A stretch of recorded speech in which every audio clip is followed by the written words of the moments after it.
Assalamualaikum warahmatullahi wabarakatuh. Perkenalkan, nama saya Winda Astuti, kelas 1J, NIM 2001-14336K.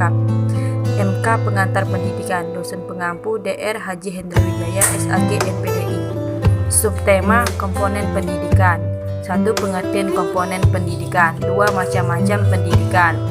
A. Raw input. B. Instrumental input. C. Environmental input. 3. Hubungan timbal balik antar komponen pendidikan. Komponen pendidikan. Komponen pendidikan berarti bagian-bagian dari sistem proses pendidikan, menentukan berhasil atau tidaknya atau ada atau tidaknya proses pendidikan. Komponen-komponen yang memungkinkan terjadi proses pendidikan. Macam-macam komponen pendidikan. Macam-macam komponen pendidikan adalah sebuah usaha yang terencana dalam mewujudkan proses pembelajaran yang efektif, sehingga anak-anak bisa mengembangkan potensi dirinya dalam hal spiritual, pengenalan diri, kepribadian, dan lain-lain. Dalam pengertian di atas terlihat bahwa pendidikan dilaksanakan dengan mewujudkan pembelajaran yang dirancang agar peserta didik dapat mengembangkan kemampuan dan potensi yang dimiliki. Adapun tujuan macam-macam komponen pendidikan sebagai berikut. 1. Sebagai arah pendidikan. Tujuan akan menunjukkan arah dari suatu usaha, sedangkan arah menunjukkan jalan yang harus ditempuh dari situasi sekarang kepada situasi berikutnya. 2. Tujuan sebagai titik akhir. Suatu usaha pasti memiliki awal dan akhir. Mungkin saja ada usaha yang terhenti karena suatu kegagalan mencapai tujuan, namun usaha itu belum bisa dikatakan berakhir. Pada umumnya, suatu usaha dikatakan berakhir jika tujuan akhir telah tercapai. 3. Tujuan sebagai titik pangkal mencapai tujuan lain. Apabila tujuan merupakan titik akhir dari usaha, maka dasar ini merupakan titik tolaknya, dalam arti bahwa dasar tersebut merupakan fundamental yang menjadi alasan permulaan setiap usaha. 4. Memberi nilai pada usaha yang dilakukan.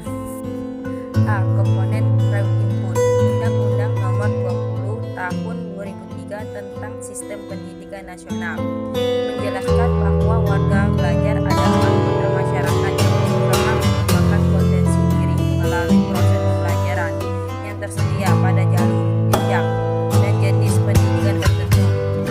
Warga belajar yang semula dipandang sebagai objek pendidikan bergeser sebagai subjek pendidikan.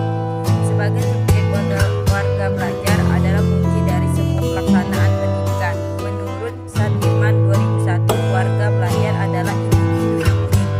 Mereka datang ke sekolah telah membawa potensi psikologis dan latar belakang kehidupan yang berbeda-beda. Masing-masing memiliki inilah yang harus dikembangkan oleh warga belajar. Kaitannya dengan perancang pembelajaran adalah perencanaan hendaknya disesuaikan dengan karakteristik pribadi warga belajar, seperti jenis usia, minat, bakat, kecerdasan, motivasi belajar, kemampuan berkonsentrasi dalam belajar, kebiasaan belajar, dan sikap belajar. B. Komponen instrumental input. Komponen instrumental input adalah sarana prasarana yang terkait dengan proses pembelajaran, seperti pendidik, kurikulum, metode, dan media pembelajaran. Pendidik. Undang-Undang Nomor 20 Tahun 2003 tentang Sistem Pendidikan Nasional menjelaskan tenaga pendidik atau guru adalah anggota masyarakat yang mengabdikan diri dan diangkat untuk menunjang penyelenggaraan pendidikan. Sedangkan menurut Hamalik 2008, tenaga pendidik merupakan suatu komponen yang dalam penyelenggaraan pendidik bertugas penyelenggaraan kegiatan mengajar, melatih, meneliti, mengembangkan, mengolah, dan atau memberikan pelayanan teknis dalam bidang pendidikan. Setiap tenaga pendidikan harus memiliki kemampuan profesional dalam bidang proses pembelajaran. C. Environmental input. Environmental input adalah masukan yang berasal dari luar lingkungan dan mempengaruhi dalam pembelajaran dan memperoleh bahasa kedua. Environmental input meliputi lingkungan alami maupun lingkungan sosial. Kondisi lingkungan sangat mempengaruhi proses dan hasil pembelajar. Lingkungan ini dapat berupa lingkungan fisik atau alam dan lingkungan sosial. Hubungan timbal balik antar komponen pendidikan. Hubungan timbal balik antar komponen pendidikan dapat diartikan lain sebagai keterkaitan yang saling menguntungkan antar komponen pendidikan. Dalam melakukan suatu sistem pendidikan, harus ada faktor-faktor yang melakukan ataupun yang mendukung agar sistem tersebut dapat berjalan. Faktor-faktor tersebut juga saling berkaitan satu sama lain. Menurut faktor-faktor pendidikan terbagi menjadi 5 faktor, yaitu tujuan pendidikan, pendidik, peserta didik, alat pendidikan, dan lingkungan pendidikan.